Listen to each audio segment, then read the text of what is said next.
আসসালামু আলাইকুম। আমার বলার কোনো ভাষা নেই। কিভাবে শুরু করব সেটা বুঝতে পারছি না। আমার মতো সারা দেশের লোক আজকে হতবাক। এরকম একটা কাণ্ড হতে পারে আমরা কেউ কল্পনা করিনি, কারো ধারণার মধ্যে ছিল না। কিন্তু এই অবিশ্বাস্য জিনিস আমাদেরকে হঠাৎ করে গ্রহণ করতে হয়েছে। মাইলস্টোন স্কুল অ্যান্ড কলেজের যে দুর্ঘটনা, প্রশিক্ষণ বিমান বিধ্বস্ত হয়ে এই কচি শিশুদের উপরে ঝাঁপিয়ে পড়ল, আগুনে পুড়ে মরল। মা বাপদের আমরা কি জবাব দেব? কি বলবো তাদেরকে?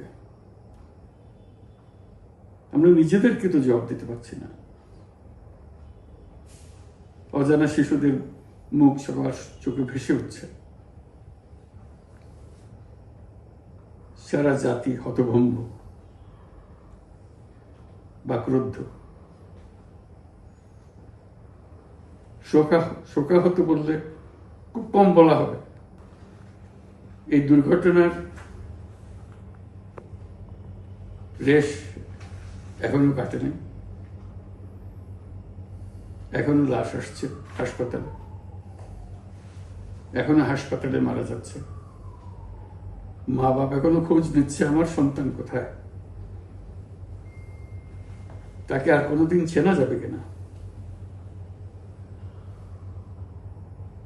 যাদের লাশ দেখছি তার মধ্যে আমার সন্তান আছে কিনা পৃথক করার তো কোনো উপায় নেই। এরা আমাদের সবারই সন্তান, হঠাৎ করে চিরদিনের জন্য চলে গেল। আমরা অবশ্যই তদন্ত করব, তদন্তটা তারা ফিরে আসবে না। আমরা চিকিৎসার ব্যবস্থা করছি, সবাই ঝাঁপিয়ে পড়েছে। সকল হাসপাতাল, সকল মানুষ ছুটে আসছে। আমরা সবার কাছে অনুরোধ করছি, হাসপাতালে ভিড় করবেন না, কারণ যারা আহত তাদের জন্য এটা ভালো না। তারা তাদের শরীরে রোগ প্রতিরোধের শক্তি নেই। আমরা ভিড়ে থাকলে আমাদের শরীর থেকে কি রোগ তাদের মধ্যে ছড়িয়ে পড়বে তা বলা মুশকিল।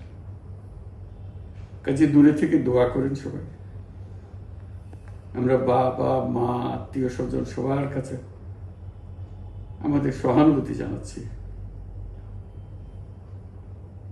বাংলাদেশের যত সন্তান আছে সবাই আপনাদের সন্তান। আমরা নিজেদের মনকে সান্ত্বনা দেওয়ার চেষ্টা করুন। আমরা সবাই নিজেদের মনে সান্ত্বনা দিচ্ছি, কিন্তু আপনাদের সান্ত্বনা বিরাট ব্যাপার।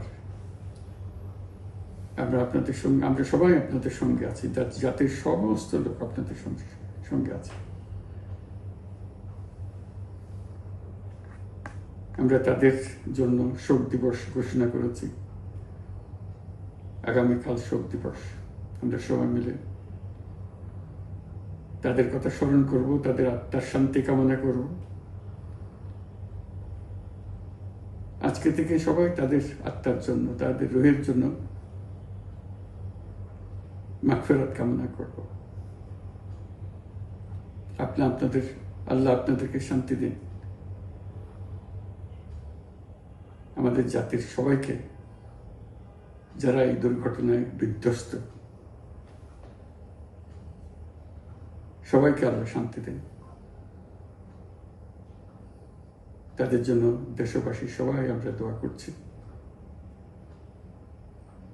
আল্লাহ এই শিশুদের জান্নাতবাসী করে। খুদা হাফেজ।